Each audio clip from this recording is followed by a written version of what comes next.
Hello and welcome back to another episode of the Everyday Joy podcast. I'm your host, Ash Owen, and I cannot wait to find moments of joy with you today. I am so excited for you to hear all of the conversations this week.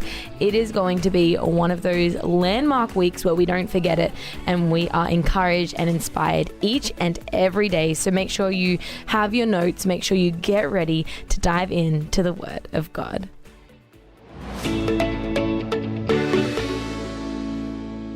Matthew 10:42 MSG. Jesus said, "Give a cool cup of water to someone who is thirsty. The smallest act of giving or receiving makes you a true apprentice. You won't lose out on a thing." Jen, it is so good to have you back on the Everyday Joy podcast. It's great to be back. Love having you here now. I have recently come across a tea alternative. Oh, Are you a tea gal? Do you like tea? I used to. A chai? A chai? Yes. Okay, I get a chai.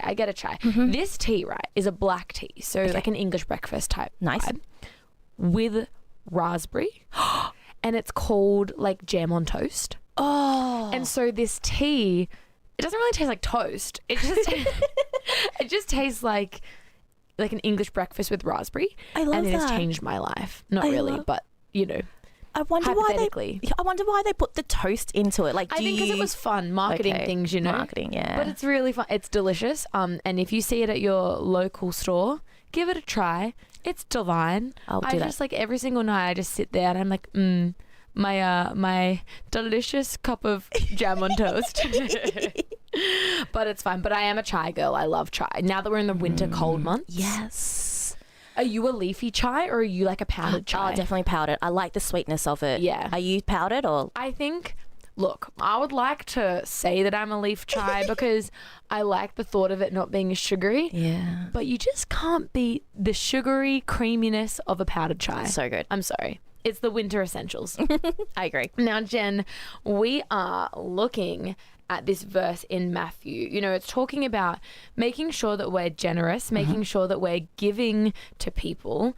I think that it's so interesting that it actually says like the smallest act of giving or receiving makes you a true apprentice. Yeah. And now like when I read those words, an apprentice is someone who's learning. An apprentice is someone who is gathering knowledge and wisdom. And so I go, so to learn, you have to both give and be able to receive. To be able to be someone who's like being discipled and learning, how can we be someone who is willing to give constantly but also willing to receive? Because it's so easy, even with like compliments or whatever it is. How easy is it the moment that someone says like a nice compliment, you're like, oh no, that's not true. Shut it down.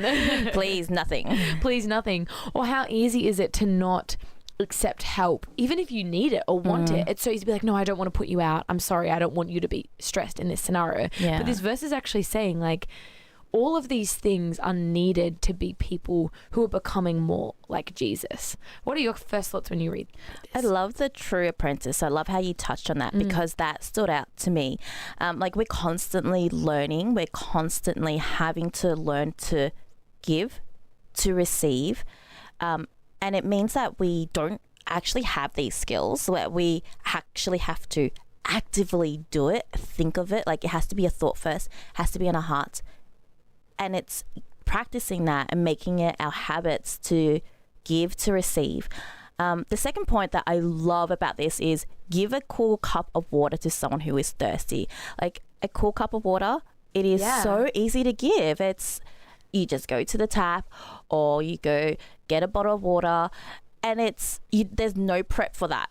Rather than like if you need to give someone hot water or tea, you actually have to boil the water. There's extra steps. Give a cool cup of water.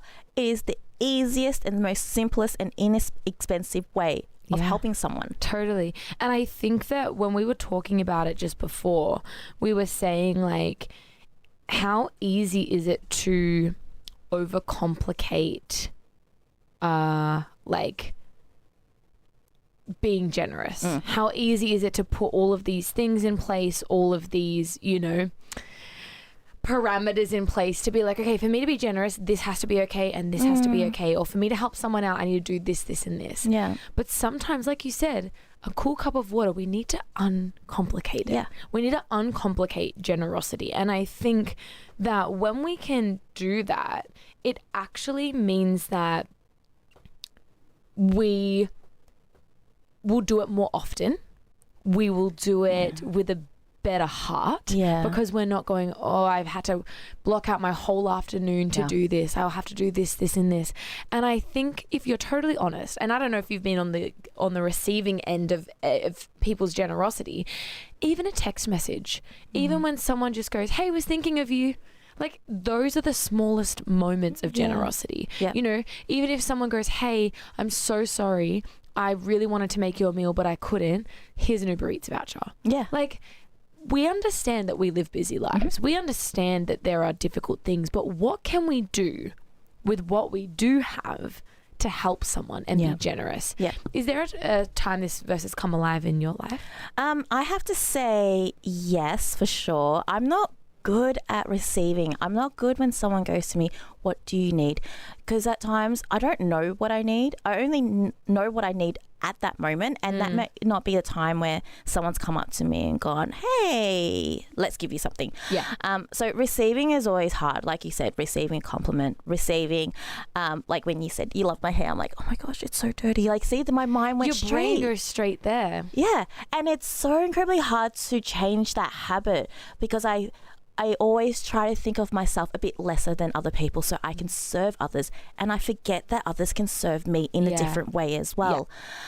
So having that mindset of change is so incredibly difficult, and I really encourage everyone that's listening, everyone that's, you know, going through a time where they're like, I really want to help someone and I don't know how to help someone. Like, you can. Totally. Yeah. And you know what else?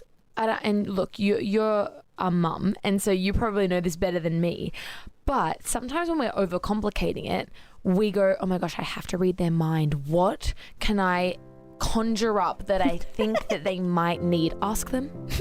Like, so honestly, easy. Uncomplicate your generosity. Hey, what do you need right now? Do you need, I've got a friend who's amazing at asking for help. I'm like, okay, what do you need right now? And she goes, I just need company. So good. I would love someone to go grocery shopping. I just need someone to take my kid for a walk. Like, uncomplicate our generosity, because when we complicate it, it's harder. When we complicate it, we're less likely to do it. When we complicate it, it's more likely going to be a one and done and not a part of our lifestyle. So how can we as people put generosity into our day-to-day life? How can we actually be people who live looking for people to give a cold glass of water to? How can we be people that live looking to be generous and uncomplicating what it looks like to be generous in our day and age? So good.